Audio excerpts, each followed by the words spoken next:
அவங்களால என்ன செய்ய முடியல, நடக்க முடியல.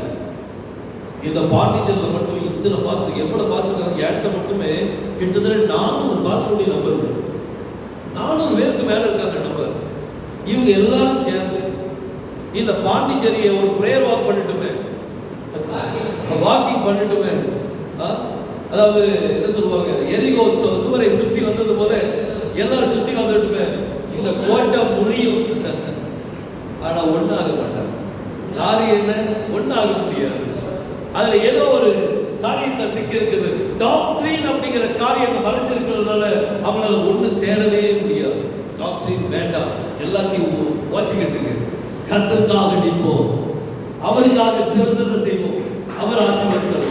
சோ இந்த தெருவாங்கிறது நம்ம சிறப்பான ஒரு ஆசீர்வாதம் என்னன்னா, அவர் நமக்காக சிலுவையில் அடிக்கப்பட்டதா என்பது சிறப்பான ஒரு ஆஃபரிங்.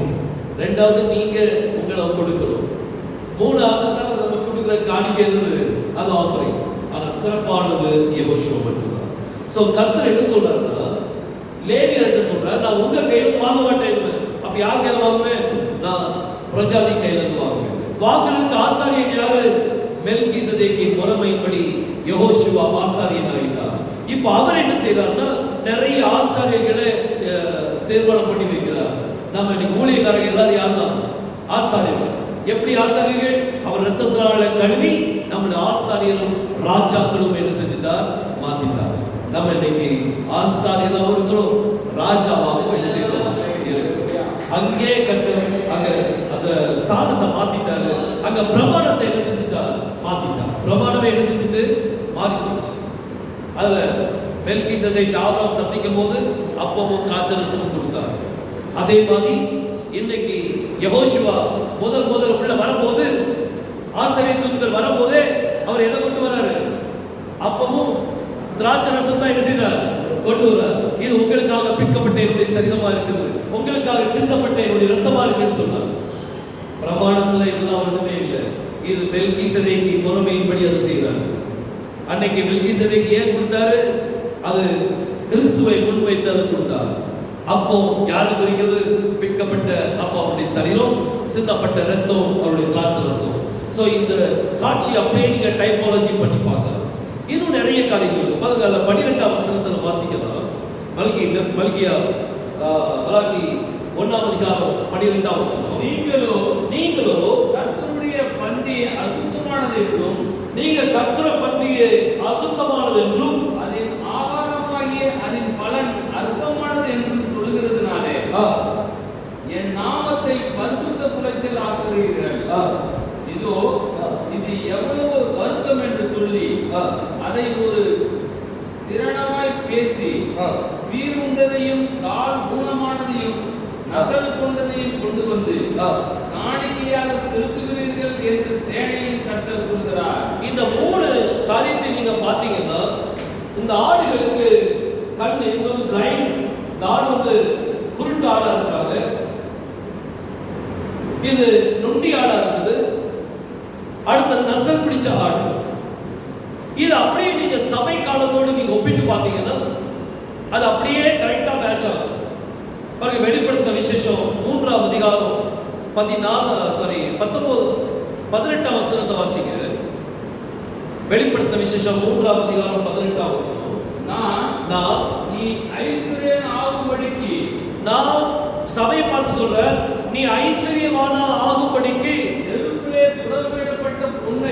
நெருப்பிலே புடமிட்டப்பட்ட பொன்னையும் சுத்தமான தங்கத்தையும், உன் நிர்வாணமாகிய அவலட்சணம் தோன்றாதபடிக்கு, நீ நிர்வாணமா இருக்கிற, ஆனா நிர்வாணத்தை உனக்கு மூடுறதுக்காக நீ உடுத்திக் கொள்வதற்கு வெண் வஸ்திரங்களையும், உனக்கு உடுத்திக் கொள்ள வெண் வஸ்திரத்தையும்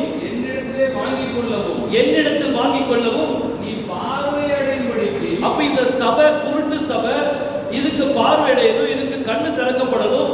அவர் சொல்றாரு, உன் பார்வை அடையும்படிக்கு உன் கண்களுக்கு கலிக்கம் மூடவும். உன் கண்களுக்கு என்ன தேவை, கலிக்கம் தேவைன்னு சொல்றார். அப்போ இந்த 7வது சபை இது ஒரு குருட்டு சபை. இன்னைக்கு சபையில ஆடுகள் எப்படி இருக்காங்க அப்படின்னா குருடர்களா இருக்கிறாங்க. இப்ப குருடனா என்னது, கண் திறக்கப்படுதல்னா என்ன, இப்போ ஒரு ஆவிக்குரிய கூட்டு திறந்து சொல்றேன். இப்ப சிலவங்களுடைய கண்கள் திறக்கப்பட்டிருக்கு. இப்ப சில வீடுகளில் போய் ஜெபம் பண்ணும்போது பொதுவா சொல்லுவாங்க, பிரதர் உங்க கிச்சன் ரூம்ல ஒரு ஆவி நடமாடுறத பார்க்கிறேன் அப்படின்னு சொல்லுவாங்க. உங்க கிச்சன் ரூம்ல ஒரு ஆவி போறது பார்த்தேன் அப்படின்னு சொல்லுவாங்க. அவ்வளவுதான். அதுக்கப்புறம் கிச்சன் ரூமுக்கு போறதே விட்டுருவாங்க.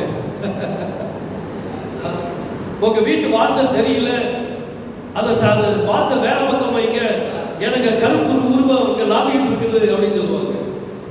இதெல்லாம் பார்க்கும்போது இதுதான் கண் திறக்கப்படுதலா அப்படின்னு பார்த்தா இது கண் திறக்கப்படுதல் அல்ல. நம்மளை விட அதிகமா என்ன நம்ம பில்லி சூனிய வைக்கிறவங்களுக்கு கண் திறக்கப்பட்டிருக்கு. அவங்களுக்கு தெரியும் கொடுக்கறது ஜாமகியா குடுகுடுப்புக்காரன் குடுக்கறதுக்காக கரெக்டா வந்து சொல்றான். உங்க வீட்டுல நல்ல காரியம் நடக்குது எப்படி தெரியுது, உங்க வீட்டுல கெட்ட காரியம் நடக்குது எப்படி தெரியுது, அவன் கண்ணு திறக்கப்பட்டிருக்கு. அவன் ஆவியை பார்க்கிறான். நான் அடுத்த வாரத்தில் உனக்கு ஒரு சாவு நடக்க போது சொல்றான், கரெக்டா நடக்குது. எப்படி நடக்குது, அவன் கண்ணு திறக்கப்பட்டிருக்குது. இந்த கண் திறக்கப்படுதல் இல்ல. சவுலுடைய நாட்கள்ல சாமுவேல் மரித்த பிறகு அங்க சவுல் கர்த்தர்ட்ட பேசி பார்க்கிறான், கர்த்தர் பேசவே இல்லை.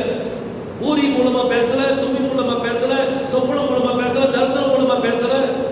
உடனே என்ன செய்யலாம், அஞ்சனை பார்க்கிற ஸ்திரியை பாய் தேடலாம்.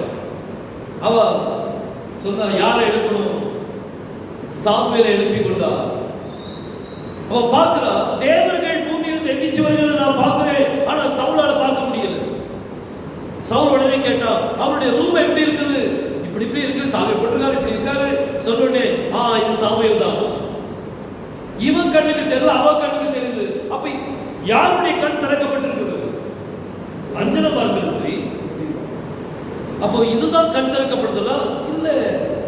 சிலவங்க ஜோபன் போது சொல்லுவாங்க, உங்க உங்க தலைக்கு மேல 10 தலை உள்ள பாம்பு டான்ஸ் ஆடிட்டு இருக்கிறத பாக்குறேன். ஏன்டா நிறைய சொல்லியிருக்காங்க. உங்க வீட்டுல ஒரு மோகினி பிசாசு தலை விரிச்சு போட்டு ஆடிட்டு இருக்கு அப்படின்னு சொல்லுவாங்க. இது கண் திறக்கப்படுதல் அல்ல. கண் திறக்கப்படுதல் என்ன பாருங்க, வேதம் சொல்றாங்க. லூக்கா 24ஆம் அதிகாரம் 47ஆம் வசனத்தை வாசிங்க. லூக் 24:47 வாசிங்க. அன்றியும் மனந்திருப்பதும் பாவ மன்னிப்பும் எருசலேம் தொடங்கி 45 வாசிங்க. அப்பொழுது வேத வாக்கியங்களை அறிந்து கொள்ளும்படி அவருடைய மனதை அவர் திறந்து அவர்களுடைய மனதை என்ன செய்தாராம், திறந்தார். எதை அறியும்படி மனதை திறந்தாரு, வேதத்தை அறியும்படி மனதை திறந்தார். அதுதான் கண் திறக்கப்படுதல். அதுதான் கண் திறக்கப்படுதல். கண் திறக்கப்பட்டிருக்க அர்த்தம் என்ன, அவங்க வேதத்தை குறித்து அறிவதற்கு கண் திறக்கப்பட்டிருக்குது. இன்னைக்கு சபையுடைய நிலைமை என்ன, அவங்க குருடா இருக்காங்க. ஏன் அப்படின்னா அவங்க இன்னும் வேதத்தை குறித்து அறியவில்லை. வேதத்தை அறியாத ஜனங்கள் சபிக்கப்பட்டவர்கள் சொல்லி பைபிள் சொல்லுது. அவங்க கையில கத்த வேதத்தை கொடுத்தார், ஆனா அதையோ அவங்க எப்படி எண்ணினா அந்நிய காரியமாக எண்ணினாங்க. அந்த வேதத்தை குறிச்சான ஒரு நாலேஜ் அவங்களுக்கு இல்லை. அவங்க கண் அடைக்கப்பட்டிருக்குது. இன்னைக்கு சபையுடைய நிலைமை அதுதான். அதனால இன்னைக்கு சபைக்கு என்ன ஜெபம் தேவைப்படுதுன்னா, கர்த்தாவே சபையுடைய கண்களை என்ன செய்யும், திறந்து தாரும். வேத வாக்கியங்களை அறிந்து கொள்ளும்படி அவருடைய கண்களை திறந்து தாரும். நிறைய குருட்டாடுகள் இருக்கு சபைக்குள்ள, அவங்களுடைய கண்கள் திறக்கப்படும். நிறைய சப்பானிகள் இருக்காங்க, நிறைய பேர் வியாதிப்பட்டிருக்கிறாங்க. ஆவிக்குரிய ஒரு வியாதி அவங்களுக்குள்ள இருக்குது. இந்த வியாதி நீங்கனாதான் அவங்க ஒரு நல்ல ஒரு மனவாட்டி ஆக முடியும். ஒரு பொண்ணு பார்க்க போறேன்னு வைங்களேன், அந்த பொண்ணுக்கு வியாதி இருக்குது, இந்த லெப்ரசி இருக்குது தெரிஞ்சுன்னு வைங்களேன், கல்யாணம் முடிப்பாங்களா? முடிக்க மாட்டாங்க, போகவே மாட்டாங்க. தெரிஞ்சாலே என்ன செய்ய மாட்டாங்க, போக மாட்டாங்க. அப்போ மனவாட்டிய கர்த்தர் கல்யாணம் முடிக்க வராரு. அப்ப அந்த மனவாட்டி குருடா இருந்தா, சப்பானியா இருந்தா, வியாதிப்பட்டு இருந்தா முடியாது. அப்போ யாரு இந்த காரியத்துக்கு முதன்மையா வரணும்? ஆசாரியர் முன்னாடி வந்து அவங்களுக்காக என்ன செய்யணும், ஜெபிக்கணும். கர்த்தாவே என் ஜனங்களுடைய கண்களை திறந்துதான், அவங்களுடைய குறுக்காட்டத்தை எடுத்து போடுங்க, அவங்க நடக்கும் கர்த்தா, வியாதியை நீக்கி போடுங்கன்னு சொல்லி என்ன செய்யணும், கேட்கணும். கர்த்தர் நிச்சயமாக செய்து கொடுப்பார். தேவனால் கூடாத காரியம் ஒன்று பாருங்க. இந்த ஆசாரியர்கள் முக்கியமான வேலை அதை விட்டுட்டு அவங்க என்னெல்லாமோ செஞ்சுட்டு இருக்கிறாங்க. இன்னும் வாசிக்கல கீழே மல்கியா 1ஆம் அதிகாரம் எத்தனை வருஷம், இதோ இது எவ்வளவு வருத்தம் என்று சொல்லி, இது எவ்வளவு வருத்தம் என்று சொல்லி அதை ஒரு பீருண்டதையும் கால் ஊனமானதையும் நசல் கொண்டதையும் கொண்டு வந்து காணிக்கையாக செலுத்துகிறீர்கள் என்று சேடையை கர்த்தர் சொல்கிறார். அதை உங்கள் கைகளில் அங்கீகரித்துக் கொள்வேனோ என்று கேட்கிறார். நல்ல கவனிங்க, உங்க கையில நான் வாங்குவேனா? இன்னைக்கு நிறைய விசுவாசிகள் சொல்ற காரியம் என்ன, நீங்க காணிக்க வாசல் தானே கொடுக்குறீங்க, அது கர்த்தருக்காக கொடுக்குறீங்க, கர்த்தருக்கு எதுக்கு காணிக்க அப்படின்னு சொல்லுவாங்க. ஆனா கர்த்தர் சொல்றாரு, திரும்ப வாசிங்க லாஸ்ட் ஸ்டேட்மெண்ட், அதை உங்கள் கைகளில் அங்கீகரித்துக் கொள்வேனோ, அதை உங்க கையில நான் அங்கீகரித்துக் கொள்வேனோ என்று கர்த்தர் கேட்கிறார். உங்க கையில நான் அங்கீகரிப்பேனா?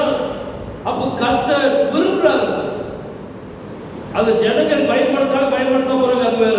ஆனா கர்த்தர் விரும்புறது ஜனங்கள் கையில இருந்து என்ன விரும்புறாரு? காணிக்க விரும்புறாரு. ஆசாரியர் கையில இருந்து அவர் காணிக்க விரும்புறாரு. அந்த காணிக்கை அவர் சொல்றாரு, உங்க கையில இருந்து நான் விரும்புவேனா?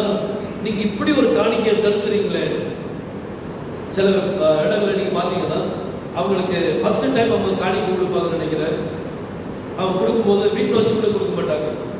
வீட்டுக்கு வெளியில போன உடனே அப்படி ஓடி வந்து அந்த நோட்டை கசக்கி புசக்கி அப்படியே கையில கொடுத்து, மாஸ்டர் வச்சுக்கிட்டுங்க மாஸ்டர் அப்படின்னு சொல்லுவாங்க. திறந்து பார்த்தா அந்த நோட்டை பிரிக்க முடியாது, அப்படி கசங்கி கிடக்கும். இல்லை, கர்த்தருக்காக கொடுக்கும் போது அவரை கனப்படுத்தணும். அவரை கனப்படுத்தும் போது, சுத்தமான காணிக்கையை நம்ம செலுத்தும் போது நம்ம கனத்தோடு என்ன செய்யணும்? செலுத்தணும். அவர் அதை விரும்புறாரு. உங்க கையில இருந்து நான் வாங்குவேனா என்று கர்த்தர் சொல்லுகிறார். அப்போ அவர் இப்போ ஜனங்கள் காணிக்கை கொண்டு வரும்போது அதை ஆசிரியர் தானே வாங்கினாங்க, கர்த்தர் வாங்கலையே. ஆனா கர்த்தர் சொல்றாரு, நான் இதை வாங்குவேனா? அப்போ கர்த்தர் கனத்தை விரும்புகிறார். அவரை நம்ம கனப்படுத்த வேண்டும் என்று விரும்புகிறார். இன்னைக்கு ஆசாரியர்கள் நம்ம இதுவரைக்கும் நம்ம ஆசாரியர்கள் தான் பேசிட்டு இருக்கோம். ஆசாரியர்கள் கண்டிப்பாக ஜனங்கள்கிட்ட வாங்கி கர்த்தர்கிட்ட காணிக்கை படுக்கும் போது அந்த காணிக்கையை கர்த்தர் அங்கீகரிப்பாரா இல்லையா? அதை எப்படி காணிக்கை செலுத்தணும் பாருங்க. 3ஆம் அதிகாரம் 3ஆம் வசனம் வாசிங்க. மல்கியா புஸ்தகம். அவர் உட்கார்ந்து வெள்ளியை புடமிட்டு சுதந்திரித்துக் கொண்டிருப்பார், சுத்திகரித்துக் கொண்டிருப்பார். அவர் லேவியின் புத்திரரை சுத்திகரித்து அவர்கள் கர்த்தருடையவர்களாய் இருக்கும்படிக்கும் நீதியாய் காணிக்கையை செலுத்தும்படிக்கும். எப்படி செலுத்தணுமா? நீதியாய் செலுத்த வேண்டும். நீதியா காணிக்கை செலுத்தணும். இன்னைக்கு நம்ம செலுத்துற காணிக்கை ஜனங்கள்ட்ட இருந்து வாங்குறோம், அந்த காணிக்கை நீதியா கர்த்தர்ட்ட செலுத்தணும். சிந்திச்சு பாருங்க, என்ன செய்ய, எப்படி நீதியா செலுத்துறது? எப்ப போல ஜெபிக்கிறத செய்யணும். எப்படி நீதியா செலுத்துறது? கர்த்தர் கற்றுக் கொடுப்பாரு. எப்படி நீதியா செலுத்தணும் சொல்லி கற்றுக் கொடுப்பாரு. காணிக்கை சாதாரணமான காரியம் இல்லை. ஜனங்கள்ட்ட வாங்கி கர்த்தர்ட்ட நம்ம படைக்கணும், கர்த்தர்ட்ட படைக்கணும். இப்போ சில நேரம் ஜனங்கள் காணிக்கை ஒரு விதமா வாங்குவாங்க. இப்போ சப்போஸ் எனக்கு வந்து இப்போ ஒரு மிக்சர் தேவை, எனக்கு மிக்சர் தேவை, இல்லை கீபோர்டு தேவை. நான் அனௌன்ஸ் பண்ற சபையில் நம்மளுக்கு ஒரு கீபோர்டு வாங்கணும். அதுக்கு சப்போஸ் 65,000 உங்களுக்கு செலவு இருக்கு. ஸோ கர்த்தால் ஏவப்பட்டப்ப நீங்கள் என்ன செய்யுங்க, கொடுங்கன்னு சொல்லி கொடுக்குறேன், அனௌன்ஸ் பண்ணுறேன். ஜனங்கள் என்ன செய்கிறாங்க, 1000, 2000, 3000 கொடுக்குறாங்க. 65 வந்துட்டு நான் இன்னும் நின்றுட்டே இருக்கு. 70,000 ஆயிட்டு, 75,000 ஆயிட்டு, 80,000 ஆயிட்டு. இது நீதியான காணிக்கையா? இது அநீதி. நம்ம நீதியா சொல்றோம் 65 ரூபாய்க்கு எனக்கு கீபோர்டு. அப்போ 65 ஆயிட்டுனா என்ன சொல்லணும்? 65 கிடைச்சிட்டு கர்த்தருக்கு ஸ்தோத்திரம் அப்படின்னு சொல்லிட்டு முன்னேறி போகணும். நம்ம இது நீதியானது. அநீதியான பணம் நம்ம சேர்த்து வைக்க கூடாது. ஒரு காரியத்துக்காக நம்ம பிளட்ஜ் பண்ண பிறகு அதுக்கு மேல காணிக்கை வந்துட்டுன்னா, இவ்வளவு காணிக்கை வந்திருக்குது, இதை வேற காரியத்துக்கு பயன்படுத்திடலாம் அப்படின்ட்டு என்ன செய்யணும், சொல்லணும். ஆனா அதை செய்ய மாட்டாங்க. இது கீபோர்டுக்கு சரியா போச்சு, மிச்சது என் வயிற்றுக்குள்ள போச்சு. அது அவங்க வயிற்றுக்குள்ளதான் போகும். நம்ம காணிக்கை வருது நம்ம வயிற்றுக்கு தான் வருது. ஆனா அதை நீதியா என்ன செய்யணுமா, கர்த்தர்ட்ட செலுத்தி நம்ம யூஸ் பண்ணணும். கர்த்தர் யூசேஜ் தான் நம்மளுக்கு கொடுக்குறார். அந்த காணிக்கை கர்த்தர் யூஸ் பண்ணது தான் கொடுக்குறாரு நம்மளுக்கு. அவருடைய ராஜ்யத்துக்கு நம்ம என்ன செய்யணும், பயன்படுத்தணும். ஆனா அநீதியாக நம்ம என்ன செய்யக்கூடாது, வாங்கக்கூடாது. நீதியாக என்ன செய்யணும், வாங்கணும். கர்த்தர் ஆசீர்வாதத்தை கொடுப்பார். தேவனால் கூடாத காரியம் ஒன்றும் இல்லை. சிந்திச்சு பாருங்க. இன்னைக்கு ஜனங்கள் பாஸ்டர்ஸ்மார் வந்து அனௌன்ஸ் பண்ணிட்டு என்னைக்காவது ஸ்டாப் பண்றாங்களா? போதும் வந்துட்டுன்னு சொல்லி சொல்றாங்களா? நம்ம சொல்லணும், நம்ம சொல்லணும். மத்தவங்க சொல்றாங்களே இல்லையோ, ஆனா நம்ம சொல்லணும். சின்ன காரியத்துல ட்ரை பண்ணி பாருங்க. நீங்க கர்த்தர்களை எப்படி பிளஸ் பண்றாங்க. உங்க ஊழியத்துக்கு கர்த்தர் ஊழியத்தை கொடுத்தார், அந்த ஊழியத்துக்கு தேவையான ஃபண்டிங்க அவர் ஆல்ரெடி எழுதி வச்சுட்டார். உங்களுக்கு ஊழியத்துக்கு இவ்வளவு கால ஊழியத்துக்கு இவ்வளவு ஃபண்டிங் சொல்லி எழுதி வச்சாச்சு.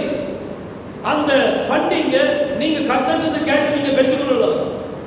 ஆனா நீதியா காணிக்கை வாங்கணும், அநீதியாக என்ன செய்யக்கூடாது, வாங்கக்கூடாது.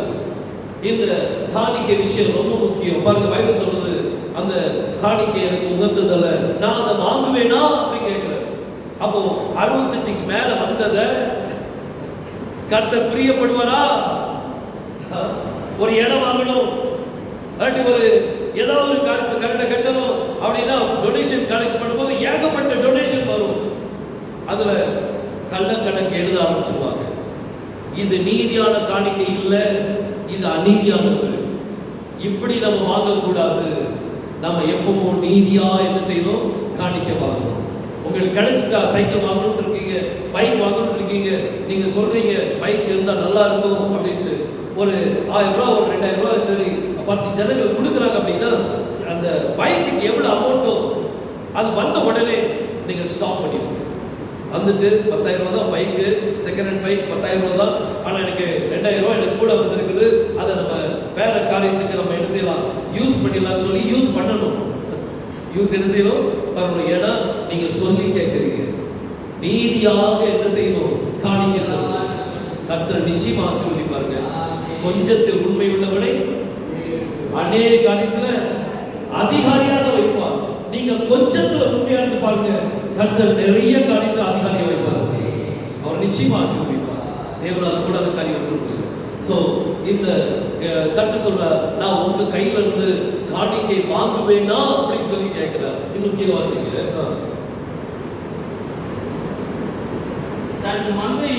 தன் மந்தையில் கடா இருக்கையில், தம் மந்தையில் கிடா இருக்கையில் கெட்டு போனதை ஆண்டவருக்கு நேர்ந்து கொண்டு, கெட்டு போனதை கர்த்தருக்கு நேர்ந்து கொண்டு பலியிடுகிற கபடஸ்தன். அவன் யாரு? கபடஸ்தன் யாரு? சபிக்கப்பட்டவன். ஓ மை காட், இது சிந்திச்சு பாருங்க கொஞ்சம். மந்தையில் கிடா இருக்குது, மந்தையில் கிடா இருக்கும் போது கெட்டு போனதை கர்த்தருக்கு நேர்ந்து கொள்கிறவன் எப்படிப்பட்டவன்? சபிக்கப்பட்டவன். யாரை பார்த்து பேசிட்டு இருக்கிறாரு? ஆசாரியனை பார்த்து. ஜனங்கள்ட்ட வரல. இந்த 1ஆம் அதிகாரம் ஃபுல்லா அவர் பேசுறது யாருக்கு பேசுறதுன்னா ஊழியக்காரங்களை பிடிச்சு பேசுறாரு. நேர்ந்து கொண்டதை கிடா இருக்கும் போது அது கெட்டு போனதை என்ன செய்யக்கூடாது, நேர்ந்து கொள்ளக்கூடாது. அப்படி நேர்ந்து கொண்டால் அவன் யாரா? சபிக்கப்பட்டவர். சபிக்கப்பட்டவர். அந்த லிஸ்டுக்குள்ள நம்ம போகவே கூடாது. அந்த நேர்ந்து கொள்ளுதல், இந்த நேர்ந்து கொள்ளுதலுக்கு எபிரேய மொழியில என்ன சொல்வாங்க அப்படின்னா,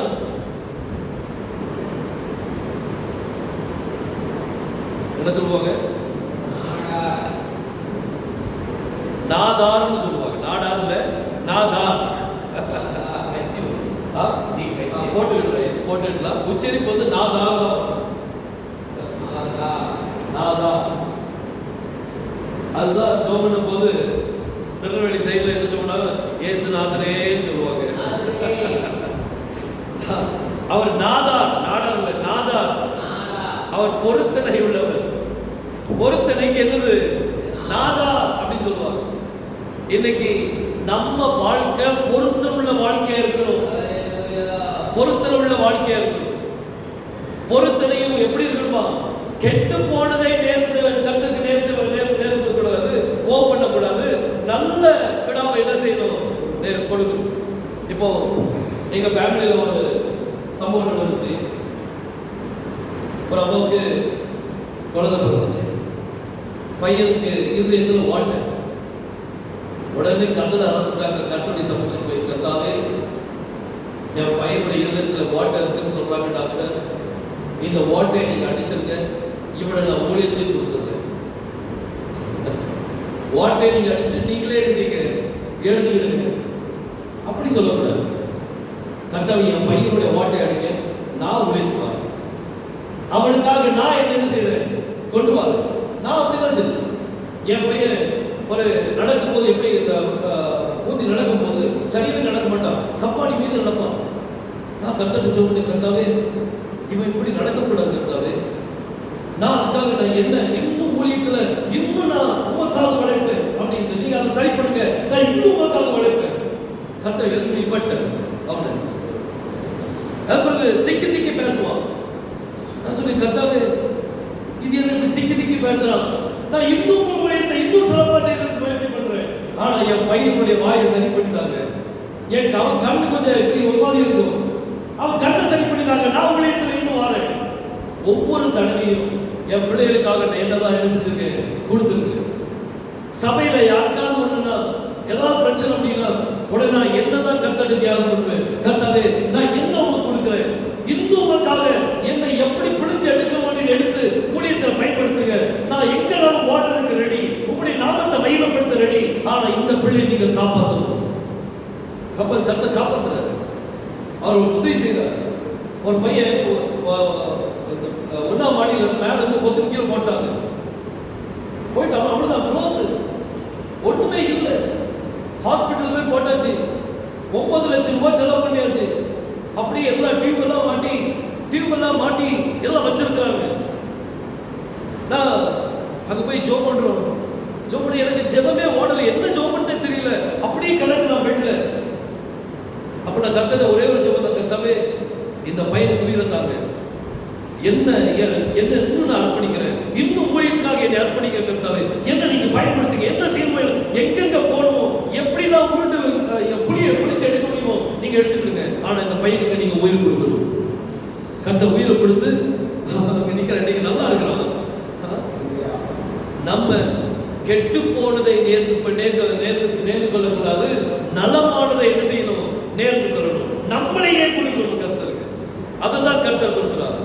சோ ஊழியக்காரங்க அவங்க வீட்டுல நல்ல கிடா இருக்கையில் கெட்டு போனதை கர்த்தருக்கு என்ன செய்தாங்க கூடாதா, நேர்ந்து கொள்ளக்கூடாது. அப்படி நேர்ந்து கொண்டால் அவன் எப்படிப்பட்டவனா, சபிக்கப்பட்டவர். அவன் எப்படிப்பட்டவர், சபிக்கப்பட்டவர். கர்த்தருக்காக எல்லாம் சபையில சொல்லுவோம், கர்த்தருக்கு சிறப்பானது கொடுக்கணும், சிறப்பானது கொடுக்கணும், கொடுக்க சொல்றாங்களா இல்லையா, கொடுக்க சொல்றாங்க. ஆனா நம்ம கொடுக்கிறோமா, நம்ம சிறப்பானது கொடுக்கிறோமா, நம்ம குடும்பத்தில் உள்ளவங்க சிறப்பானது கொடுக்கிறாங்களா? நான் என் பையனுக்காக ஜோம் பண்ணி கடைசியில இந்த வருஷத்துல ஜனவரி மாசம் அவனை ஊழியத்துக்கிட்ட அர்ப்பணம் பண்ணியாச்சு. அவனை ஊழியத்துக்கிட்டே கொடுத்தாரு. இப்ப நல்லா ஆயிட்டான், இப்ப சிறப்பானவன மாறிட்டான். அப்ப இனிமே அவன் ஊழியத்துக்கு என்ன செய்யலாம், அவனுக்கு ஒப்பு கொடுக்கலாம். கர்த்தருக்கு நேர்ந்து கொள்ளும் போது சிறப்பானது கர்த்தருக்கு என்ன செய்யணும், கொடுக்கணும். மூத்த பையனை என்ன செய்யணும், கர்த்தருக்கு அர்ப்பணிக்கணும். இன்னைக்கு எத்தனை ஊழியக்காரங்க தன்னுடைய பிள்ளைகளை அர்ப்பணிக்கிறாங்க சிந்திச்சு பாருங்க. ரொம்ப கஷ்டம், ரொம்ப கொஞ்சம் பேர் தான். பெரிய பெரிய ஊழியக்காரங்க கூட அவங்க பிள்ளைகளை என்ன செய்றாங்க, நல்லா படிக்க வச்சுட்டு அவங்க பாட்டுக்கு ஊழியத்தை வேலையை செஞ்சுட்டு இருக்கிறாங்க. ஊழியம் செய்ய ஆடுங்க, ஊழியம் செய்ய யார் வரா, கஷ்டப்பட்டு நீந்தி வெளியில வர்றவங்க ஊழியத்துக்குள்ள வர முயற்சி பண்றாங்க. The Lord will bless. நாங்க பாருங்க வேதம் சொல்லுது, நம்ம நேர்ந்து கொள்ள வேண்டும், நலமானதை நேர்ந்து கொள்ள வேண்டும். இந்த நேர்ந்து கொள்ளுதல் அப்படிங்கிறதுக்கு எபிரேய வார்த்தை நாதா. இந்த வார்த்தையை கொஞ்சம் நம்ம ஆழமா பார்க்கலாம். இதை எபிரேய மொழியில் எழுதும் போது முதல்ல நூ, அப்புறம் தாலத், அப்புறம் ரேஷ், இந்த 3 எழுத்து சேர்ந்ததுதான் நாதா. இந்த 3 எழுத்து சேர்ந்ததுதான் என்னது, நாதா. இந்த நூ அப்படிங்கிறது விதை. நூன் என்னது, விதை. நூன் அப்படின்னா விதை.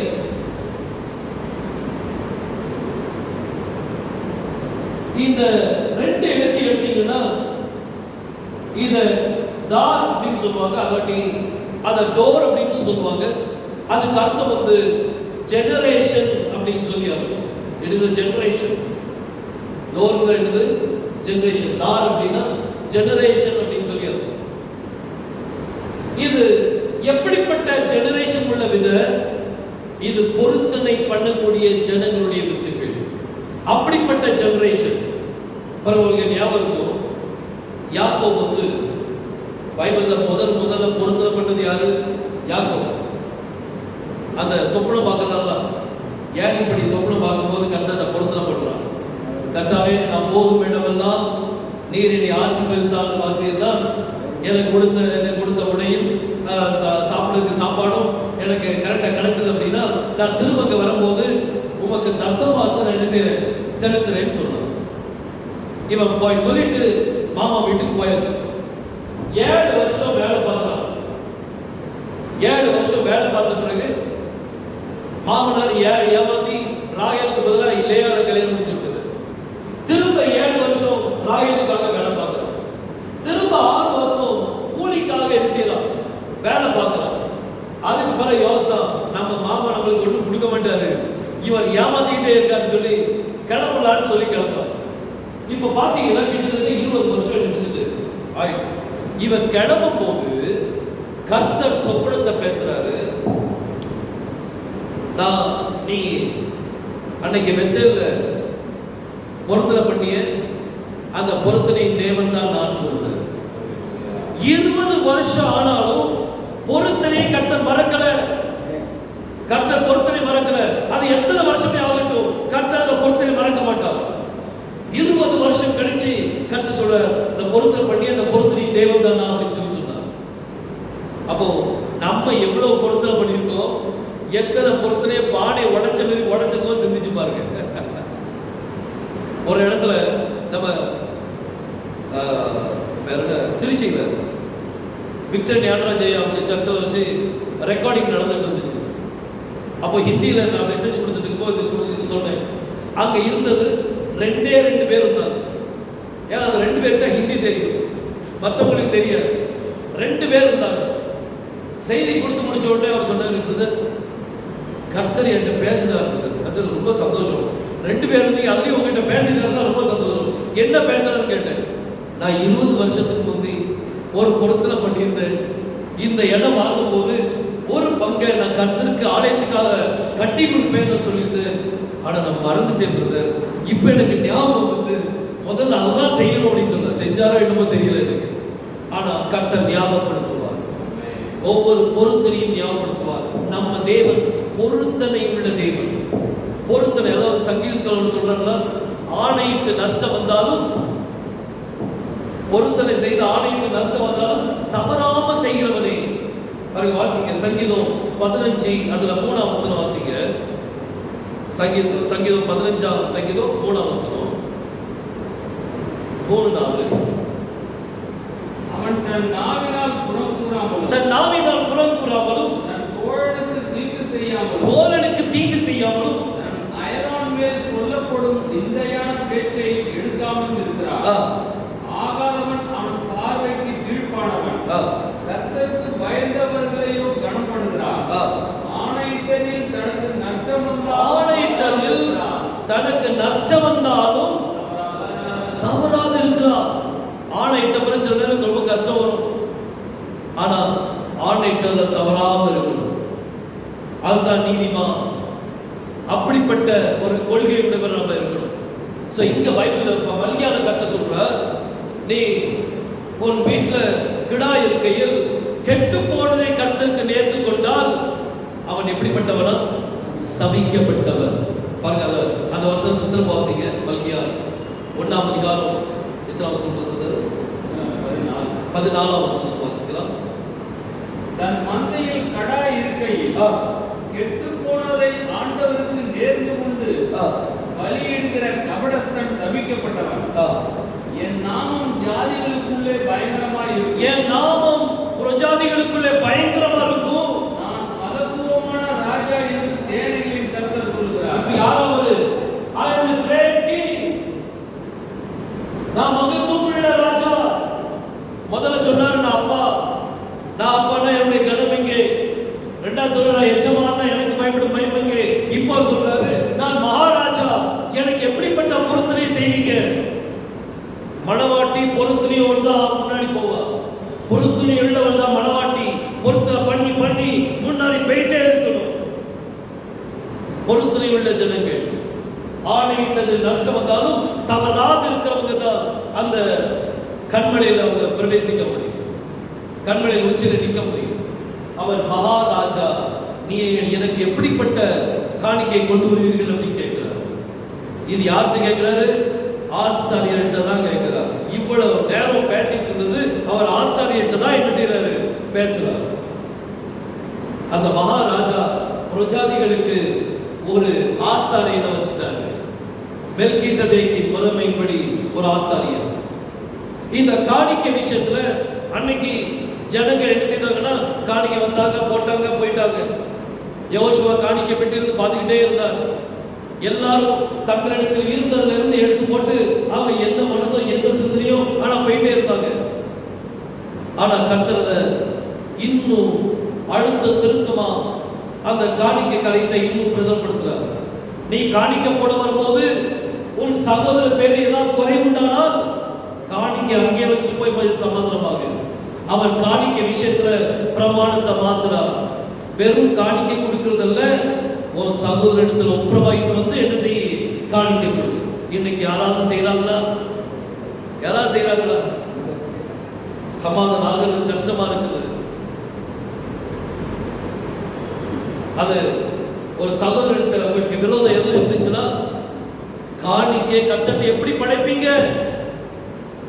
ஆசாரியர்கிட்ட கர்த்தர் சொல்ற, ஊழியக்காரர்கிட்ட கர்த்தர் பேசுறாரு. ஜனங்கள் காணிக்கை கொடுக்காங்க. இந்த காணிக்கையை கர்த்தர்ட்ட ஏறெடுக்கும் போது how are we going to do it? நம்ம ஒரு பாசை இன்னொரு பாசைட்ட பேச மாட்டேங்கிறாங்க. சட்டை ஒரு சகோதரர் இன்னொரு சகோதரர்கிட்ட பேச மாட்டேங்கிறாங்க. ஒரு பெரிய யுத்த கலவை நடக்குது. அன்னைக்கு வாட்ஸ்அப்ல பார்க்கிறேன், கண்ட மனைக்கு ஏசுறாங்க.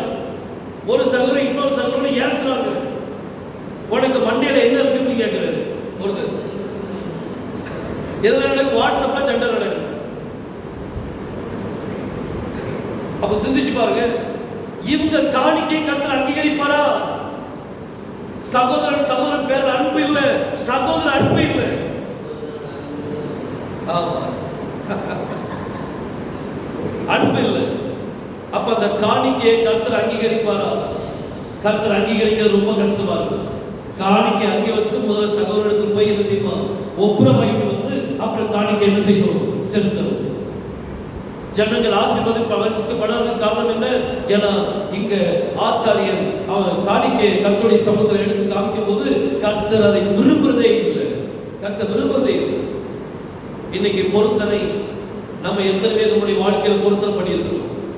கர்த்தாவே, என்னுடைய சபைக்காக நான் என்ன ஒப்பு கொடுக்கிறப்பா, என் சபையை நீங்க ஆசீர்வதிங்க. அதுக்காக நான் என்ன செய்யணும்? நம்முடைய ஊழியத்துக்காக இன்னும் ஓடுவேன். மேல வலிச்சாலும் பரவாயில்ல. நான் அந்த லாக்டவுன் முன்னால கிட்ட 25 நாள் ரவுண்ட்ல இருப்பேன். பிரதர்லாம் சண்டை போடுவாங்க. ஓய்வு நாள் எது கொடுத்துருக்கு? சண்டே ஓய்வு எடுக்கணும் அப்படின்னு சொல்லுவாங்க. அதுக்கு நான் சொல்லுவேன், ஆசாரியனுக்கு ஓய்வு நாள், ஆசாரியனுக்கு தான் ஓய்வு நாள். நீ என்ன செய்யணும்? வேலை செய்ய வேண்டியிருக்குது. அதை இன்னொன்று சொல்லுவாங்க, அங்கே கோயம்புத்தூர் முடிச்சுட்டு சென்னை வருது, அப்புறம் திரும்ப ஈரோடு போகிறது, அப்புறம் திரும்ப மதுரைக்கு வருது. இது என்ன அப்படின்னு சொல்லுவாங்க. ஆனால் இன்னைக்கு அதை கரெக்டாக பிளான் பண்ணது கரெக்டாக கிருபை செய்திருக்கிறாரு. உடச்சி ஓடிக்கிட்டே இருக்கணும். நாம ஒரு இடத்துல நிற்கக்கூடாது. ஊழியக்காரங்க ஒரு இடத்துல நின்னாச்சுன்னா வியாதி வந்துட்டுன்னு அர்த்தம். ஊழியக்காரங்க ஓடிக்கிட்டே இருக்கணும். வீட்டில் உட்கார வைப்பாங்க. இப்போ வர சண்டே வரும்போது கூட என் ஒய்ஃப் சொன்னாங்க, ஒரு நாள் மீட்டிங் போனோம், கொஞ்சம் உட்கார அப்படின்னு, கொஞ்சம் உட்கார பக்கத்தில் உட்கார. நாங்கள் உட்காரணும்னா முதல்ல சொல்லுங்க, நீங்க போறீங்களா போலையா? நீ உட்கார வேண்டாமா? என் கூட கர்த்தர் உட்கார்ந்தா போவோம், நீ போய் அங்கே போய் தள்ளி நின்றுக்க அப்படின்னு. எல்லா பிரச்சனைகளும் வரும். ஆனா நம்ம சோர்ந்து போகக்கூடாது. நம்ம ஓடிக்கிட்டே இருக்கணும். கர்த்தர் அப்பதான் நம்மளை என்ன செய்வார்? ஆசீர்வதிப்பார். நம்ம நேர்ந்து கொள்ளும் போது நம்ம யாருக்காக நேர்ந்து கொள்றோம்னா, மகாராஜா ராஜாதி ராஜாக்கு நம்மளே என்ன செய்யறோம்? ஒப்பு கொடுக்கிறோம். கர்த்தர் அதை அங்கீகரிப்பார். அதை ஆசீர்வதிக்கிற தேவனா இருக்கிறார். பாருங்க, இந்த பொருத்தனை அப்படிங்கிறது நாதா. இந்த நாதா தேவனுடைய பிள்ளைகள், தேவனுடைய ஜெனரேஷன் கண்டிப்பா என்ன செய்வாங்க? பொருத்தனை உள்ள வாழ்க்கையில போயிட்டே இருப்பாங்க. பொருத்தனை வாழ்க்கை மட்டும் இருந்துகிட்டே என்ன செய்யும்? இருக்கும். இன்னைக்கு நம்மகிட்ட அந்த பொறுத்தலின் வாழ்க்கை இருக்குதா? நம்ம இன்னைக்கு 3 காரியம் சொல்றோம். முதல் காரியம் 13,000 குடும்பத்தை சந்திக்கிறோம். 13,000 குடும்பத்துக்கு போய் ஜெபம் பண்ணணும். செஞ்சிடலாமா? முயற்சி பண்ணுங்க. முயற்சி பண்ணும்போது கர்த்தர் நிச்சயமா ஆசீர்வதிப்பார். முதல்ல 13,000 குடும்பம். ரெண்டாவது துதிக்கணும். ஹல்லேலூயா ஹல்லேலூயா ஹல்லேலூயா சொல்லி என்ன செய்யுங்க? துதிங்க. கண்டினியூஸா துதிக்கணும். மூணாவது ஒரு நாளைக்கு 3 பாட்டாவது என்ன செய்யுங்க?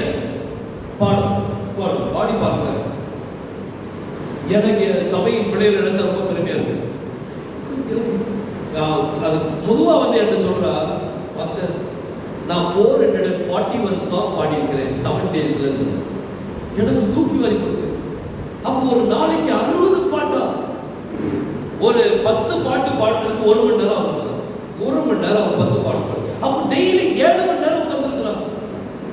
சின்ன பிள்ளை அவன் பாட்டு படிக்கிற ராகத்தோடு படிக்கிறாட்டியும் எப்படியோ பாடி இருக்கிறான். 1 மணி நேரத்தில் ஒரு 15 பாட்டே பாடட்டுமே. அப்ப 4 மணி நேரம் பாடி இருக்கிறான். எனக்கு ஒன்றும் புரியல. இந்த சண்டே வரும்போது உனக்கு கிஃப்ட் கொண்டு வரேன் சொல்லியிருக்கேன். என்ன கிஃப்ட் கொடுக்கன்னு எனக்கு தெரியல அவனுக்கு. என் காமெடி சின்ன பிள்ளைலாம் காமெடியில் ஒரு பிள்ளை 175 பாட்டு பாடியிருக்கேன் பாஸ்டர் அப்படின்னு சொன்னான். 145 140 பாட்டு சின்ன பிள்ளைகள் பாடிட்டு இருக்காங்க. அப்போ நம்ம எவ்வளவு பாடணும்? அந்த பிள்ளைகள் சின்ன பிள்ளைகளை எவ்வளவு பாடும்போது நம்ம 3 பாட்டு தான். டெய்லி எத்தனை பாட்டு? 3 பாட்டு. காலையில் எழுந்திரிச்சு உட்காந்தீங்களா? எந்த வேலையும் பார்க்க பள்ளிகளை விளக்கிட்டு பேசாம உட்கார்ந்துட்டு ஒரு 3 பாட்டு. கிருபையா நினைக்கிறோம். அவங்க கிருபைதான் எனக்கு. எல்லா பாட்டு பாடுங்க. கர்த்தர் பெரிய காரியங்கள் செய்வார். தேவனால் கூடாத காரியம் ஒன்று. இதை பொறுத்திரியோடு செய்து பாருங்க. பெரிய பெரிய பொருத்தனை பண்ணிடாதீங்க. கர்த்தாவை இன்னையில இருந்து 3 பாட்டு பாடுறேன் கர்த்தாவை அப்படின்னு சொல்லாதீங்க. கர்த்தாவை இந்த ஒரு வாரம் நான் 3 பாட்டு தொடர்ந்து பாடுறேன். பொருத்தனை பண்ணுங்க. ஒவ்வொரு பொருத்தனைக்கு பின்னால ஒரு ஆசீர்வாதம் இருக்கு. ஒரு ஆசீர்வாதம் இருக்கு. சின்ன சின்ன பொருத்தனை பண்ணி பெரிய பெரிய ஆசீர்வாதத்தை சொல்லிருங்க. கர்த்தர்கிட்ட பெற்றுக்கொள்ளுங்க. பொருத்தனை ரொம்ப இம்பார்ட்டன்ட். சோ இந்த மகாராஜாவுக்கு, அவர் மகாராஜா, அவருக்கு எப்படிப்பட்ட பொருத்தனை செய்ய போறீங்க? எப்படிப்பட்ட காரியத்தை நீங்க நேர்ச்சி செய்ய போறீங்க? நம்ம நாதார் செய்யணும் கர்த்தருக்காக. இன்னைக்கு நம்ம தெரியும் நாடாருங்கிற பேர் இருக்குது. ஆனா நாடாருங்கிற பேர் வச்ச உடனே அவங்க நாதார் கிடையாது, பொருத்தனை கிடையாது. ஆனா நம்ம இன்னைக்கு நாதாரா மாறணும். நம்ம இன்னைக்கு நாதாரா மாறணும். நாதார் என்ன? பொருத்தனை. ஒரு பொருத்தனை உள்ளவர்கள் தான் நாதா. அவங்க தான் நாதா. அவர் இயேசுநாதர். நம்மளும் யார் தான்? அவருடைய பிள்ளைகள் யார் தான்? நாதர். நம்மளும் நாதர். பொருத்தனை உள்ளவர்கள். பொருத்தனை உள்ளவர்களா என்ன செய்யணுமா? இயேசுநாதரே கூப்பிடுறோம். அப்போ அவர் நாதர் அப்படின்னா நம்மளும் நாதர் தான். அதாவது பொருத்தனை உள்ளவர்கள். இல்லாட்டி அப்படி பேர் வச்சு ஒரு பிரயோஜனம் கிடையாது. குப்பையில தான் போய்விடும். பொருத்தனை அவருக்காக நேர்ச்சை செய்ய வேண்டும். அதுவும் சிறப்பானதை கொடுங்க. சிறப்பானது என்னது? உங்களே கொடுத்து, உங்களே ஜீவபலியா கொடுத்து. கர்த்தாவே என்ன ஒப்பு கொடுக்கிறேன்? இந்த ஊழியத்துக்காக என்ன ஒப்பு கொடுக்கிறேன்? இந்த ஆசீர்வாதத்துக்கு என்ன ஒப்பு கொடுக்கிறேன்? அப்படி சொல்லி செஞ்சு பாருங்களேன். அவர் உங்களை ஆசீர்வதிக்கிறாட்டி இல்லைன்னு பாருங்க. அவர் நம்மளை உயர்த்துகிற தேவனாக இருக்கிறார். அல்லேலூயா. சிறப்பான தேவன். அவர் நம்மளை ஆசீர்வதிக்கிற தேவன். உன்னதமான தேவன். சோ முதல்ல அவர் சொன்னார், நான் தான் உங்க அப்பா, நான் தான் உங்க முதலாளி, நான் தான் உங்க ராஜா. அது சும்மா ராஜா இல்ல, மகாராஜா. அல்லேலூயா. சோ அந்த மகாராஜாவுக்கு எப்படிப்பட்ட காணிக்கை சொல்லுங்க? 1000 ரூபாவா, 10,000 ரூபாவா, 1,00,000 ரூபாவா, 1 கோடி ரூபாவா? இது இல்லை. நம்மளே என்ன செய்யணும்? ஜீவ பலியா ஒப்பு கொடுக்கணும். கர்த்தாவே நான் நல்லா இருக்கேன், நல்ல இல்லாதவங்களுக்காக நான் என்ன ஒப்பு கொடுக்கிறேன்? அவர் நமக்காக சிலுவையில் அவர் ஒப்பு கொடுத்தாரு. இன்னைக்கு நம்மளுடைய முழங்கால் மற்றவங்களுக்காக முழங்கட்டும். 13,000 குடும்பத்தை நம்ம என்ன செய்யணும்? சந்திக்கணும். ரைட்டா? நம்ம எல்லாம் பிராக்டிக்கலா இருக்கும். நீங்க எந்த ஊர்ல இருக்கீங்களோ அந்த ஊரை சுற்றி ஒன்று செய்ய விட. நீங்க ஹாஸ்பிட்டலுக்கு போங்க. ஹாஸ்பிட்டல் போய் உங்களை ஊழியத்தை செய்ய சொல்லுங்க. சும்மா பைபிள் கொண்டு போகணும். சும்மா ஊழியக்கார மீது வெள்ளை சட்டை வெள்ளை பேட்டெல்லாம் சிம்பிளா போங்க. சிம்பிளா போய் எந்த இந்த பெட்டு பக்கத்துல யாருமே உறவினர்கள் யாரும் இல்லையோ போய் சேர் போட்டு உட்கார்ந்துங்க. என்னையா செய்து உங்களுக்கு பேசுங்க. உங்களுக்காக நான் கொஞ்சம் ஜோம் பண்ணிட்டுமா? ஜோம் பண்ணுங்க. அவங்க பேர் வாங்க, வீட்டுல போய் ஜோம் பண்ணுங்க. கர்த்தர் பெரிய காரியங்களை செய்வார். அவர் அவர் ஒவ்வொரு இடமா போய் அவர் என்ன செய்தாரா? எல்லாருக்கும் கட்டுண்டவர்களை கட்டவிழ்த்தாரே. அதே பிள்ளைகள் தான் நம்ம, அவருடைய பிள்ளைகள் தான் நம்ம. அப்ப நம்மளும் அதை செய்யும். ஸோ ஊழியக்காரங்க வீட்டில் இருந்தா ஊழியக்காரங்க, வீட்டில் இருந்தா சப்பானின்னு அர்த்தம்.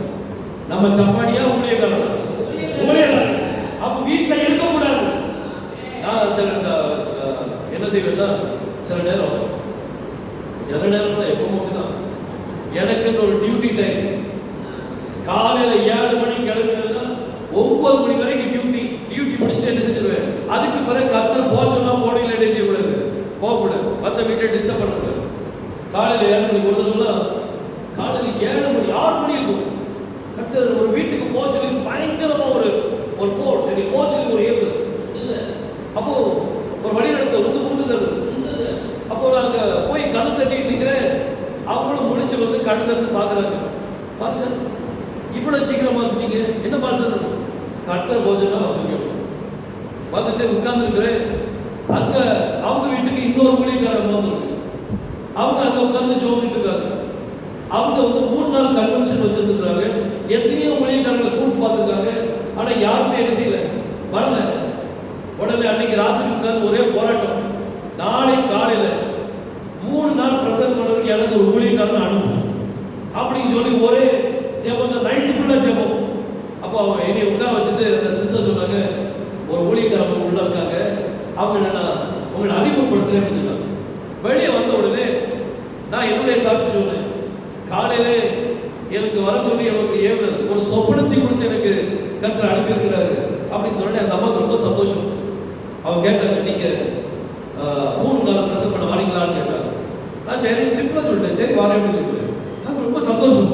யார் யாரெல்லாமோ கேட்டேன், யாரும் வரல, நீங்க வர்றீங்க, கர்த்தர் அனுப்பியிருக்கிறார் அப்படின்னு சொல்லிட்டு பாருங்க. இப்படியும் நடக்கும். காலையில நம்முடைய ஷிஃப்ட் டியூட்டி எப்போ ஆரம்பிக்குன்னா காலையில 7 மணிக்கு ஆரம்பிச்சிருது, நைட் 9 மணி வரைக்கும் ஊழியக்காரங்க வீட்டுக்கு போகணும். ஊழியக்காரங்க நினைக்க கூடாது, வீட்டுக்கு போக கூடாது. வீட்டுக்கு போக என்ன செய்யணும்? சுற்றி திரியும். வீடு வீடா போய் ஜெபம் பண்ணுங்க. கட்டுண்டவர்களை கட்டவிழுங்க. உடைந்து உள்ளத்தை தேய்ச்சுங்க.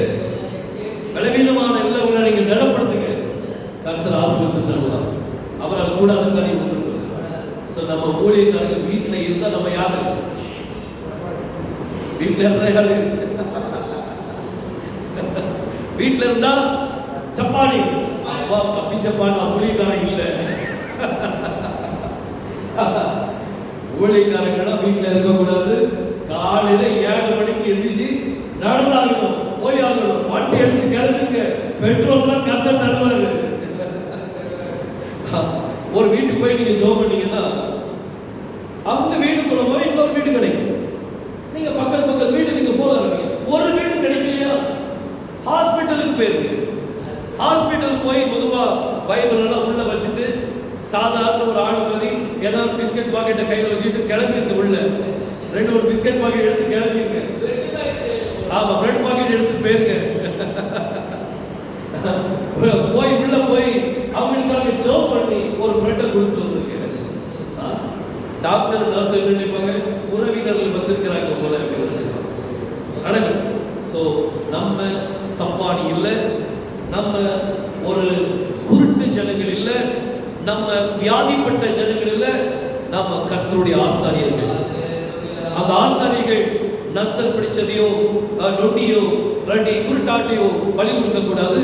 அவங்க நலமானதை கர்த்தருக்கு நேர்ந்து கொள்ளணும். தன்னையே கொடுக்க வேண்டியது, தன்னையே கர்த்தர். அவர் தன்னையே கொடுத்துட்டு மேல ஒரு எழுத்து எழுதிட்டாங்க, இவர் யூதருடைய ராஜா. அவர் தான் சிறப்பான ஒரு காணிக்க. 2வது அவர் நம்மளை அவர் பக்கமா என்ன செய்யறார்? இழுக்கிறார். இன்னைக்கு நம்ம எந்த ஸ்தானத்தில் இருக்கோம் பாருங்க. இந்த முதல் சாப்டர்ல அவர் ஊழியக்காரன் தான் பயங்கரமா திட்டுறாரு. ஏன்னா காணிக்கை விஷயத்துல அவருடைய உபதேசமே என்ன செஞ்சுட்டு மாறி போச்சு.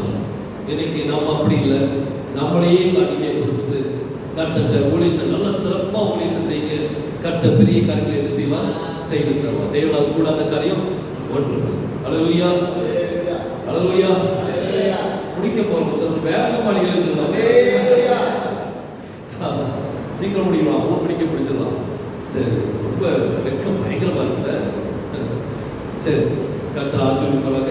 ஸோ இந்த 3 காரியம் ஞாபகம் வச்சுங்க. நம்ம 13,000 குடும்பத்தை சந்திக்கணும். அதுக்கு பிறகு நம்ம துதிக்கணும். என் வண்டியில் போகும்போது ஹல்லேலூயா ஹல்லேலூயா துதிச்சிட்டே போகணும்.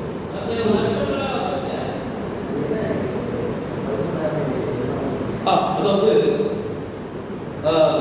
ஒரு 2 வருஷத்துக்கு முந்தி அக்டோபர் மாதம் எனக்கு கர்த்தர் ஒரு இதை கொடுத்துருந்தார், ஒரு ப்ராஜெக்டை கொடுத்துருந்தார்.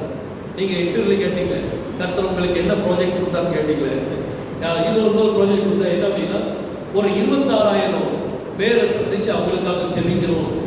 கட்டுகளோடு தேவனை ஆராதிக்க கூடாது, அவங்க விடுதலையோடு கர்த்தரை என்ன செய்யணும், ஆராதிக்கணும் அப்படின்னு சொல்லி கர்த்தரை மனசுல ஒரு காரியத்தை வைத்தார். ஸோ 26,000 பேர் அப்படின்னு சொன்னா 13,000 குடும்பத்தை சந்தித்தாலே 26,000 பேருக்கு மேல என்ன செஞ்சிடும், போயிடும்.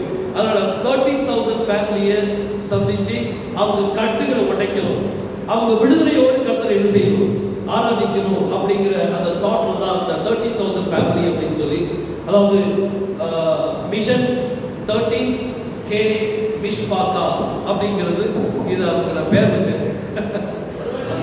Mission mission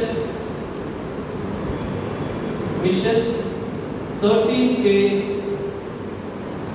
மிஷ்பாக்கா. மிஷ்பாக்கா அப்படின்னா குடும்பம். எபிரேய மொழியில மிஷ்பாக்கானா என்னது, குடும்பம். 13,000 ஃபேமிலி.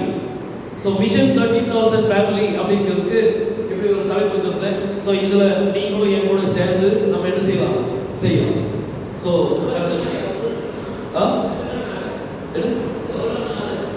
ஒரு மாசம் இல்ல, ஒரே மாசத்துக்கு முடியாது. நாம எல்லாரும் சேர்ந்து எவ்வளவு முடியுமோ அவங்க ட்ரை பண்ணி பார்ப்போம். ஒரே மாசத்துல முடியாது, ஒருவராலையும் என்ன செய்யாது, முடியாது. ஆனா எல்லாரும் சேர்ந்தோம்னா கர்த்தர் நிச்சயமா என்ன செய்வார், கம்ப்ளீட் பண்ண கர்த்தர் கிருபை செய்வார். ஸோ நம்ம தெரிஞ்ச வியாதிப்பட்டவங்க விடுதலை ஆகல, அவங்ககிட்ட எல்லாம் மற்ற பாஸ்டர் நீங்களே போய் அவங்களுக்காக என்ன ஜோம் பண்ணுங்க, அது ஒரு நோட்ல எழுதி வைங்க, யாருக்கு ஜோம் பண்றோம் என்னையாவது நோட்ல எழுதி வைங்க, கர்த்தர் ஆசீர்வதிப்பார். அல்லேலூயா. ஃபர்ஸ்ட் செஷன் இது வந்து first part. Second part next month second Tuesday இருக்கும். ஸோ அதுக்காக நீங்க ஜெபிங்க. அநேகர் என்ன செய்ய கூட்டுவாங்க. அடுத்த சப்ஜெக்ட் இருக்குல்ல, அது 2ஆம் அதிகாரத்தை பற்றி இருக்கும். அதுலேயும் ஊழியக்காரரை பற்றி ரொம்ப பேசுவாங்க, திருத்துவார்.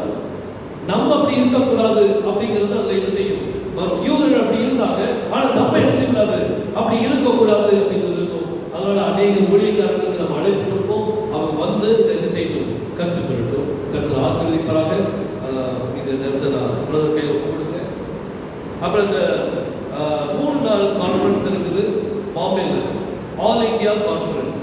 இதில் பல ஸ்டேட்ல இருந்து வருவாங்க. இந்த 17 ஸ்டேட்ல இருந்து போனவங்க வந்திருந்தாங்க. ஸோ இந்த தடவையும் அதுக்கு மேலே எல்லா ஸ்டேட்ல இருந்தும் கூப்பிடுறதுக்கு நான் ஆயத்தமாக இருக்கிறேன். ஸோ அநேகர் வருவாங்க அங்கே. அதனால் நீங்களும் அங்கே வந்து அங்கே பங்கு பெறுங்க. உங்கள் ஊழியத்தின் எல்லை என்ன செய்யுங்க, விரிவாக்குங்க. கர்த்தர் பெரிய காரியத்தை செய்வார். காலையில் 5 மணியில இருந்து நைட்டு 8 மணி வரைக்கும் மீட்டிங் இருந்துகிட்டே இருக்கும். 5 மணிலிருந்து 5 வரைக்கும் காலையில் ஒரு ஆராதனை இருக்கும். அப்புறம் 7 மணிலிருந்து 8 மணி வரைக்கும் ஹீப்ரு தெரிஞ்சவங்க தெரியாதவங்களுக்கு சொல்லிக் கொடுக்கணும். 10 மணிலிருந்து 4 மணி வரைக்கும் நம்ம சப்ஜெக்ட் இருக்கும். அப்புறம் 6 மணிலேருந்து 7-8 மணி வரை 2 மணி நேரம் ஆராதனை, ஒன்லி வர்ஷிப் இருக்கும். அந்த வர்ஷிப்ல பல லாங்குவேஜ்ல என்ன செய்யும் நடக்கும். யார் யாரெல்லாம் இந்தந்த ஸ்டேட்ல வந்திருக்காங்களோ அவங்க மொழியில என்ன செய்வாங்க, பாடுவாங்க. அதே மாதிரி ஊழியக்காரங்க ஒரு 5 நிமிஷம் அவங்களுடைய சாட்சியை சொல்லி அந்த வர்ஷிப் என்ன செய்யும் நடக்கும். ஸோ அதனால கண்டிப்பாக வாங்க. பிரதருக்கு ஃபார்ம்லாம் இருக்கிறது. ஸோ அவங்ககிட்ட நீங்கள் கொடுத்து அதில் என்ட்ரி ஃபீஸ் அப்படின்னு சொல்லி அங்கே தங்குறதுக்கும் சாப்பாட்டுக்கு மட்டும் 3,500 rupees 3 நாளைக்கு. ஸோ அதை மட்டும் நம்ம பே பண்ணிட்டு இருக்கும். மற்றபடி எஜுகேஷன்லாம் ஃப்ரீ தான். அந்த காரியங்கள்லாம் ஃப்ரீ, மற்றபடி எல்லாமே ஃப்ரீயாக இருக்கும். ஸோ சாப்பாட்டுக்கும் மற்ற காரியத்துக்கு மட்டும்தான் அங்கே காசு. அதுவும் சில ஜனங்களுக்கு யாராவது ஸ்பான்சர் பண்ணாங்க அப்படின்னா நான் கண்டிப்பாக ஸ்பான்சர் பண்ண ரெடியாக இருக்கிறேன். ஸோ அது முடியாதவங்களுக்கு நம்ம கண்டிப்பாக என்ன செய்யலாம், சாட்சி இது ஸ்பான்சர் பண்ணலாம். இதை எப்படி பண்ணலாம் அப்படின்னா, ஒரே நேரத்தில் 3,500 எடுக்கணும் கொஞ்சம் கஷ்டமாக இருக்கும். கஷ்டமாக இருக்குமா இல்லையா? அது நீங்கள் என்ன செய்யணும்னா மாதம் 500 ரூபா பிரதர் கையில் கொடுத்துருங்க. பிரதர் அந்த மீட்டிங்கு ஒரு 500 ரூபா அப்படிங்க. ஸோ அங்கே நாங்கள் அனுப்பிடுவோம். அங்கே நாங்கள் அந்த மீட்டிங் ஹாலுக்கு நாங்கள் என்ன செஞ்சுருவோம், அனுப்பிடுவோம். ஸோ உங்கள் பேரில் அதை ரெஜிஸ்டர் நம்ம பண்ணிடுவோம். ஸோ கொஞ்சம் கொஞ்சமாக கொடுப்பது உங்களுக்கு தெரியாது, பெரிய பாரமாக என்ன செய்யாது. எனக்கு இன்னும் 6 months இருக்குது, இன்னும் நம்ம மீட்டிங் ஆரம்பிக்கிறது 6 மாதம் இருக்குது. இந்த 6 மாதத்தில் நீங்களும் நிறைய பேர் கூப்பிட்டு வரதுக்கு என்ன செய்யுங்க, முயற்சி. யாரெல்லாம் பைபிள் ஸ்டடி பண்ணணும்னு ஆசையாக இருக்காங்களோ அப்புறம் என்ன செய்யுங்க, கூட்டுவாங்க. அந்த இடத்தின் பேர் வந்து ஆல்மோஸ்ட் ஹெவன். அந்த இடத்து பேர் என்னது? அவன் கிட்டத்தட்ட அது பரலோகம் இருந்தான். ஏன்னா அங்க நெட்வொர்க்கே எடுக்காது, மொபைல் நெட்வொர்க்கே எடுக்காது, உங்களை தொந்தரப்படுத்த ஆள் இருக்க மாட்டாங்க. ஸோ கர்த்தர் ஆசீர்வதிப்பாங்க. இது என்ன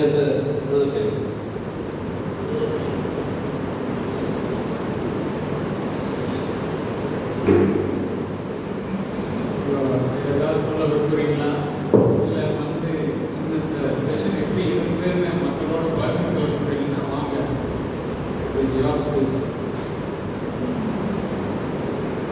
மற்றவங்களோட அதாவது அவங்களோட பக்திக்கு எதுவாக நீங்கள் ஒரு 2 வார்த்தை பேசுங்க. நீங்கள் என்ன புரிஞ்சுட்டீங்க இன்னைக்கு, எப்படி என்ன தெரிஞ்சுட்டீங்க இன்னைக்கு, புதுசாக ஏதாவது தெரிஞ்சுதா, புரிஞ்சுக்கலாம். அதை பார்த்துக்கிட்டிங்கன்னா நல்லதாக இருக்கும்.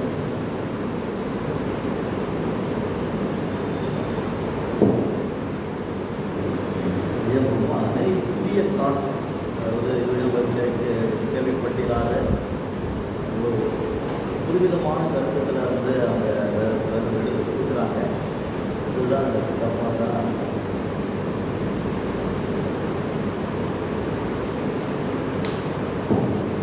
செஷன் மைண்ட் அப் பண்ணுவோம். இஸ்ரேலுக்கு க்ளோசிங் ப்ரேயர்.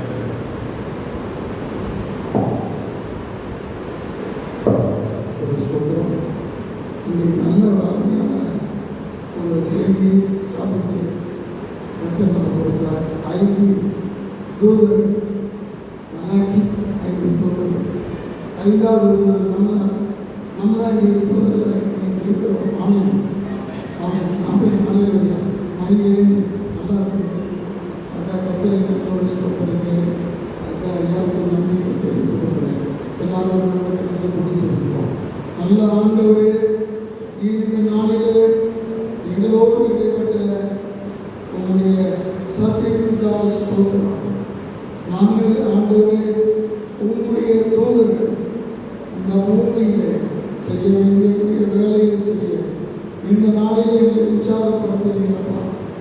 ஆண்டவரே அந்த வேலையை இந்த நாளிலே துவங்கும்படி கர்த்தர் கிருபை செய்யும். ஆண்டவரே 13,000 குடும்பங்கள் ஆண்டவரே ஒவ்வொரு நாளும் ஆண்டவரே ஸ்தோத்திரம் பாடல்கள் உண்மை துதிக்கும் துதிகளப்பா எல்லாவற்றையும் அந்த நாளிலே ஆரம்பித்து செய்ய கிருபை செய்யும். வந்த ஒவ்வொருவருக்காக ஸ்தோத்திரம். ஆண்டவரே அடுத்த மாதம் அநேகர் வந்து கலந்து கொள்ள கிருபையாக அந்த நாளிலேயும் நீ பாராட்டின தேவக்காக ஸ்தோத்திரம். எல்லா துதியும் எல்லா கணமும் எல்லா மகிமையும் ஆண்டவராகிய இயேசுவுக்கு நம்மளை எடுக்கிறோம். என் நல்ல பிதாவே, ஆமென். என் ஆத்துமாவே கர்த்தரை ஸ்தோத்திரி. என் ஆத்துமாவே கர்த்தரை ஸ்தோத்திரி. கர்த்தர் செய்த சகல உபகாரங்களையும் மறவாதே. ஆமென். நம்முடைய கர்த்தராகிய இயேசு கிறிஸ்துவின் கிருபையும் பிதாவாகிய தேவனுடைய அன்பும் பரிசுத்த ஆவியின் அந்யோன்யமும் ஐக்கியமும்